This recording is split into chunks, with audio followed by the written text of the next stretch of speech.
Hey everybody, this is me, Daniel Hutchins, and today we're going to be doing an article from our friend Screen Rant again. So from Screen Rant, we are talking about Ghostbusters! Yep, Ghostbusters.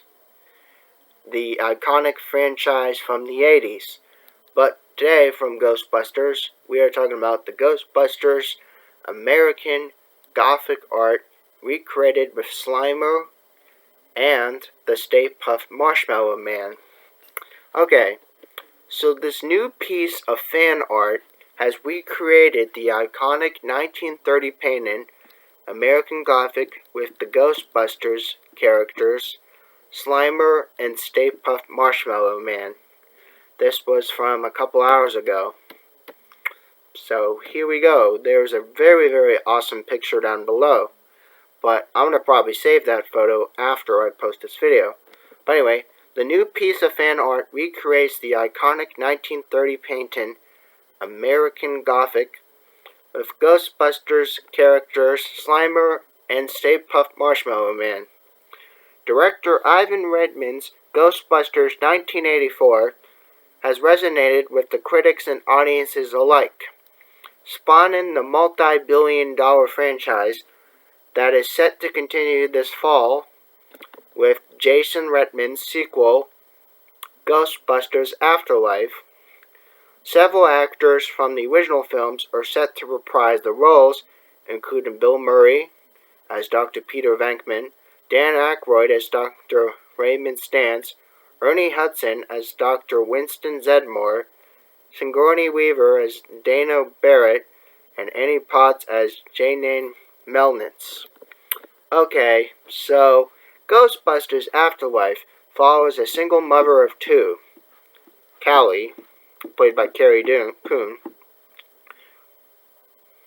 daughter of late Harold Ramis Egan Spengler, who moves to Somerville, Oklahoma, to live in a farmhouse left to her by her father.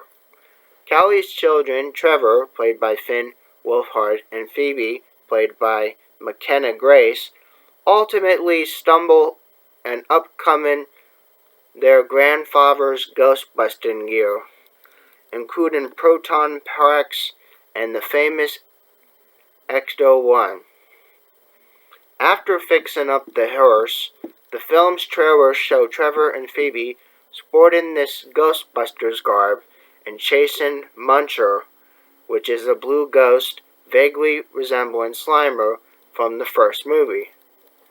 Now, promotional material was also teased of the return of the God of Destruction, Gazarian,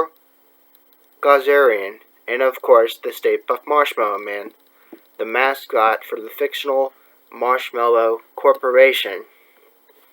Related to this is Ghostbusters Afterlife. Muncher hints Slimer isn't a one-off ghost. But we're not talking about that, we're talking about someone else. So artist Butcher Billy on Instagram has recently shared some art imagining Grant Wood's American Gothic from the Art Institute of Chicago with character Slimer and Stay Puft as its subjects. This new piece is dubbed American Ghostic. You can check it out below. So you go to the Butcher Billy, and his photo is on Instagram. It has 2,000 likes, and it is very cool. So yeah, you can see the original post from Instagram, but you can also see here posted on ScreenRant.com. Anyway, it's not a stretch to say that Slimer and Stay Puft are not only memorable parts of the original movies, but they are staples of the Ghostbusters universe. However, while the innocent-looking Marshmallow Man became the giant physical manifestation of Gozer during the climax of Ghostbusters, Slimer is the first ghost ever captured from the Ghostbusters, who eventually becomes a sort of a pet, at least from the animated series take. But the latest trailer of Ghostbusters Afterlife has showed the actor Paul Rudd's character in a grocery store witnessing the mini puff marshmallow men coming to life and emerging from packages. Now thankfully these little marshmallows appear much friendlier than the one that had tried to destroy New York City from the original. But Wood's painting was inspired by the American Gothic house in Eldon, Iowa. Its subjects by the farmer and his daughter, who is often mistaken as his wife, he imagined would live in this house, while it was been interpreted as symbolizing the repression associated with the rural life. Wood has asserted its reflex his appreciation for the people of Iowa, while the upcoming Ghostbusters Afterlife doesn't take place in Iowa. It also doesn't take place in New York City, but which has also become synonymous with the Ghostbusters franchise. By switching these locations and altering its tone, Jason Redman looks to honor this work of his father's art that already enshrined at the Library of Congress. So, now we are going to be doing a bonus Ghostbusters 3's mini puffs were Stay Puft's poop in the original canon. Okay, now this is a little kind of weird, but I'm going to still share it anyway. Now the adorable mini puffs that Paul Rudd faces down in Ghostbusters Afterlife, latest clip, were originally the bowel movements of the Stay Puft Marshmallow Man. Now this was from earlier this year, so here we go. A new Ghostbusters Afterlife clip showcases the adorable mini puffs, but fans of the horror comedy franchise may be surprised to discover that these cute characters have a surprisingly scatological origin in the Ghostbusters canon. This movie was delayed 3 times due to the ongoing global COVID-19 pandemic. Ghostbusters Afterlife is the long-awaited upcoming sequel to the classic 80s horror comedy series we know, Ghostbusters.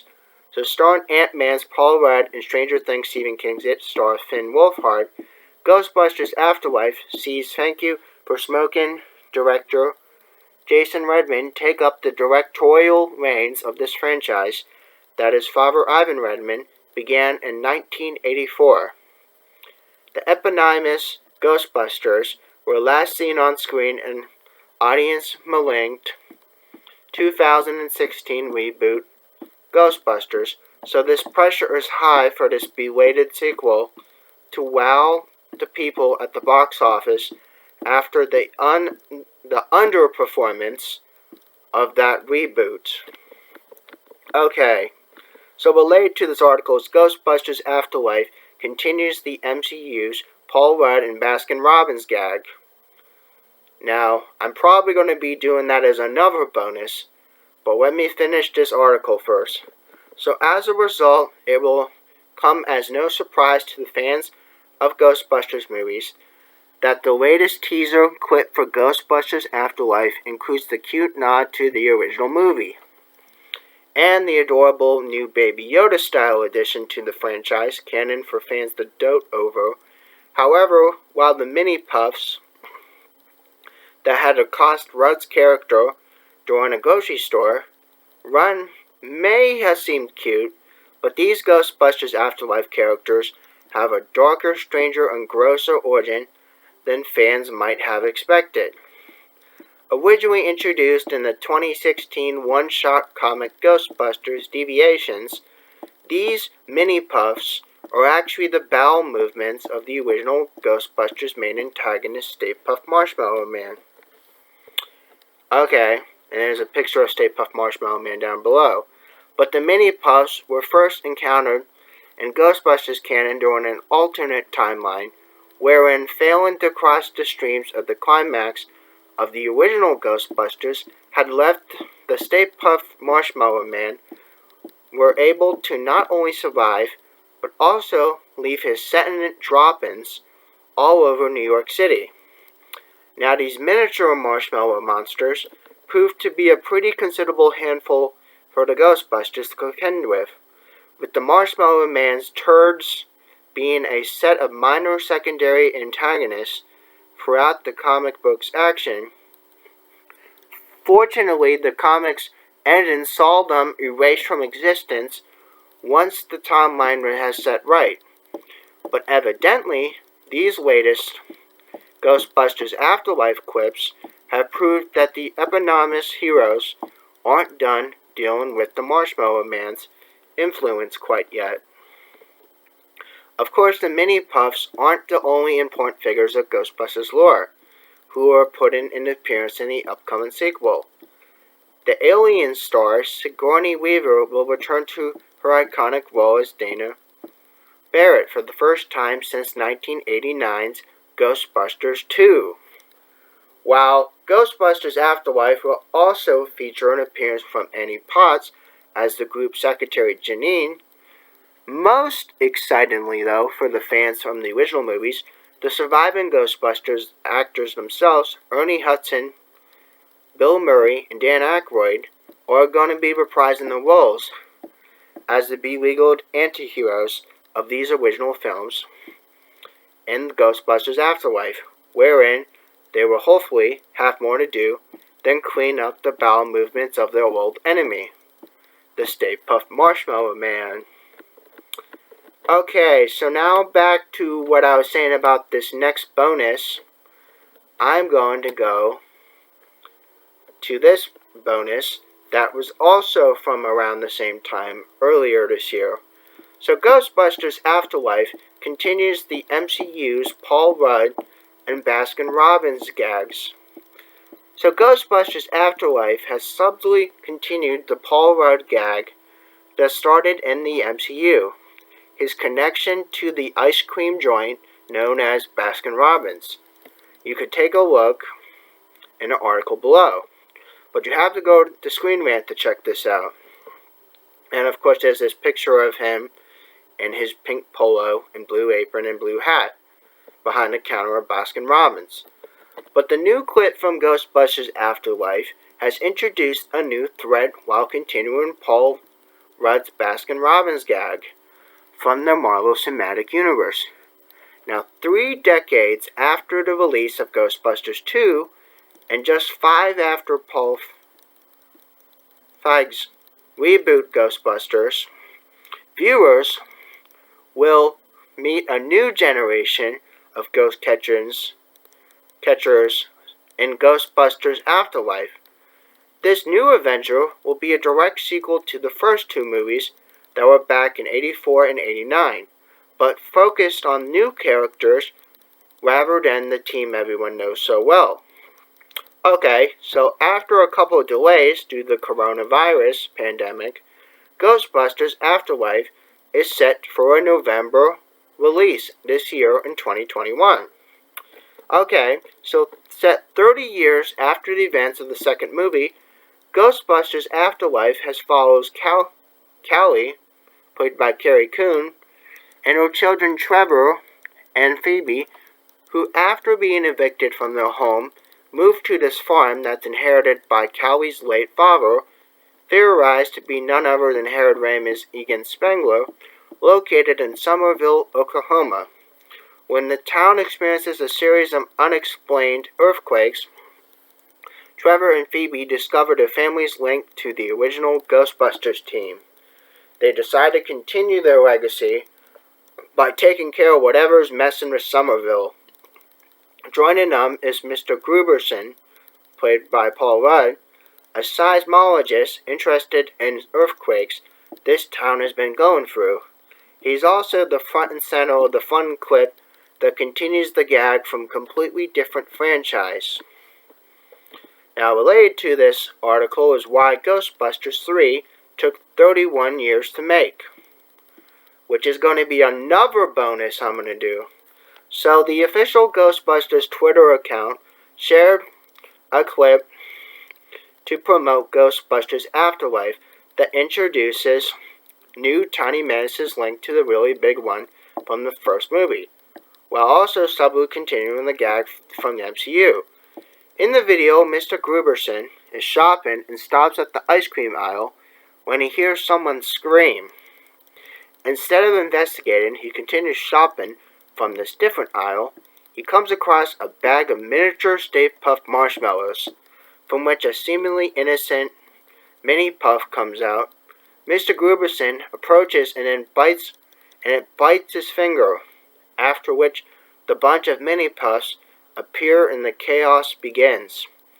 But before the mini puff madness, when Mr. Gruberson's choosing his ice cream, he grabs a Baskin Robbins one, and fans of the MCU will surely remember the connection between Paul Rudd's, Scott Lang, and this particular ice cream brand, if you guys remember.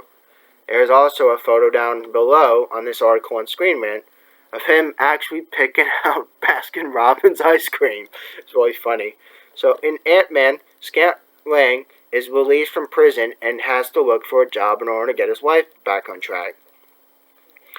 Scott tells his friend Lewis, played by the legendary Michael Pena, that he has a master's degree in electrical engineering, so getting a good job shouldn't be a problem. Cut to Scott working at Baskin Robbins under the identity of Jack, as his criminal record would have stopped him from getting a job. However, as his boss told him, Baskin Robbins always finds out, and Scott was fired when he discovered his real identity, and that he has spent 3 years in San Quentin State Prison. Back to Ghostbusters Afterlife again, Mr. Gruberson taking a Baskin Robbins ice cream is a subtle but fun reference to Scott's time working for the company, and following the line of Baskin Robbins always finds out. Gruberson's trip to the supermarket to buy their ice cream led them to find out about the existence of the evil, extremely chaotic mini puffs. Now, in addition to this, Paul Rudd and Scott Lang was at one point added as the face of the Pentagon's Baskin Robbins, continuing the gag behind the screen. So Scott Lang's Baskin Robbins scene is a fan favorite moment that has been endlessly referenced, parodied, and turned into countless memes due to how relatable it was. And this subtle connection of the gag in Ghostbusters Afterlife only makes it that much better. And fans can surely expect the ice cream chain to join a promotional campaign for Ghostbusters Afterlife in some point this year, further adding to the joke of how Paul Rudd seems to not be able to get rid of Baskin Robbins, since you know that's been part of his thing. So, Ghostbusters Afterlife release date is supposed to be November the 11th of 2021. Now, back up to this other bonus. Now, there's going to be a lot of bonuses, guys. This is like the third bonus now.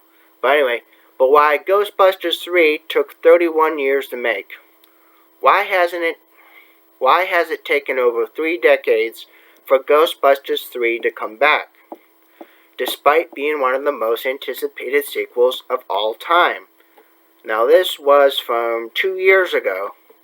Okay, so this is really crazy. So despite the huge success of the original movies, it's taken over 30 years for Ghostbusters 3 to arrive. So what was this holdup? The original Ghostbusters was the legitimate phenomenon back in 1984, gathering together the once-in-a-lifetime team of actors and filmmakers to produce something truly awesome and special. The film's enormous success, not only at box office but food merchandise as well, obviously has raised questions of the sequel. But since none of the principal cast was initially interested in a Ghostbusters sequel, it took them a while for a follow-up to happen. In the meantime, the animated series we know, the short-lived franchise, The Real Ghostbusters, kept the franchise alive. But this show has combined surprisingly sharp comic writing with some atmospheric scares. Now, its success has convinced the studio to push for another movie. The team eventually reunited and started to work on Ghostbusters 2, even managing to convince the really reluctant Bill Murray to sign in. When the film proved to be another hit, it had the misfortune of coming out in particularly crowded summer 1989. releasing around the same time as Tim Burton's Batman and Indiana Jones The Last Crusade and Lethal Weapon 2 and others. So it grossed significantly less than the original, which is kind of a bloody shame because, like I said, Ghostbusters was a very popular franchise. So related, Ghostbusters 2016 pitch meeting scripts are overrated. But we're not talking about that, we're talking about something else. So the general consensus of Ghostbusters 2 is that it was too much of a retread of the original, and by coming out 5 years later, it took too long to capitalize from the first film's success. Ghostbusters remained the iconic brand regardless, but despite many attempts in years followed, this third movie has proved almost impossible to organize. The death of the co-star and writer Harold Ramis in 2014 seemed to put the end to any thought of this direct sequel, leading to Paul Feig's 2016 reboot, which we all know the 2016 reboot was absolute garbage. So anyway, Feig's movie ultimately didn't meet the studio's financial expectations, so the series stalled for a few years. Fans were stunned this week when they announced that not only was Jason Reitman directing the new Ghostbusters, but it would be the sequel to the original movies too. Now, Ghostbusters 3 is a project with something of a tortured history. So let's take a look back and see why it took 31 years to finally come together. This page includes previous attempts to make Ghostbusters 3 and Bill Murray roadblock and why Ghostbusters 3 is happening now. The previous Ghostbusters 3 drafts. Okay, so Ghostbusters is really the brainchild of Dan Aykroyd, who wrote the original script and plays Ray Stantz in both movies. The franchise lets him mine his fascination with the science and occult to the big potapoli, and anyone has been keeping the flag flying for Ghostbusters 3 was him. His first crack at the script for the third movie was the most famous among the fan base, and can be summed up neatly as Ghostbusters Go to Hell. Now, Ghostbusters 3 Hellbent has found the team heading into the mirror version of Manhattan, dubbed Manhattan. Once it starts spewing out ghosts due to overcrowding, this gang would have met their evil mirrored versions who gone up against the devil, a Donald Trump-like figure named Luke Silver. Okay, so apparently a couple of different drafts were produced. One with the original team and another introducing the new younger generation with Ray, Egon, and Winston in their supporting roles. Okay, so Bill Murray wasn't particularly enthused by reportedly agreed to this cameo. But Harold Ramis stated the dream plan was he would direct Hellbent while they had Ben Stiller and Chris Rock in mind for younger Ghostbusters. Now, Aykroyd also thought Alec Baldwin would be great as a villain. Aykroyd would later review that the studio wasn't interested in producing such a pricey concept. Now, there were plans to resurrect the concept of the CG animated movie around 2008, but since the ever-reluctant Murray was more willing to return for this voiceover, it never came to happen. So related to this is the real Ghostbusters 3 already happened in 2019, and it was perfect. But we're not talking about that, we're talking about something else. So however, the cast did return for Ghostbusters video game, which was the love and ode to the franchise. That was let down by some flawed gameplay. Many fans consider it the third movie had never happened. Regardless, working on the game had reignited some nostalgia in Murray, and he later admitted he was more open to Ghostbusters 3 afterward. It was around this time screenwriters Gene Stupnitsky and Lee Eisenberg began work on the new script for Ghostbusters 3. The duo had written Harold Ramis' comedy Year One, This project was very much intended as the passing of the torch. Little was known about this plot version, other than Peter Venkman dying in the first act and later reappearing as a ghost. His adopted son Oscar becoming a Ghostbuster. Ray and Egon would have played key supporting roles, with poor Ray having gone blind in one eye and neither of them able to carry the proton pack. This script also centered for 4 new recruits, with 3 guys and 1 woman. Okay, but by 2013, Ivan Reitman was set to return as director of this 3rd movie he pitched to Sony on a script called Ghostbusters Alive Again. Written by Eden Cohen, Holmes and Watson, this draft once again featured Venkman quickly dying and becoming the ghost, while a group of Columbia students end up taking the Ghostbusters mantle. Venkman would have had a son named Chris, and Charlie Day and Jesse Eisenberg in line to play the roles. Zach Galifianakis, Rebel Wilson, Jonah Hill were also being considered to be the rest of the team, with Sacha Baron Cohen being eyed for villains duties. Development was going well until Harold Ramis became ill and sadly passed away in 2014. Reitman decided to step down following that, as he felt he couldn't make the new sequel without the original 4 team members. So after that, work soon began on an all-female reboot. Okay, but we know already that those people who've seen the female reboots know that it is garbage. Okay, so there you go, guys. That is all your history and bonuses you're going to get for this extra long article discussion from Screen Rant about Ghostbusters 3. If you guys like this content, please let me know down below in the comment section, and have a wonderful, wonderful day. Bye.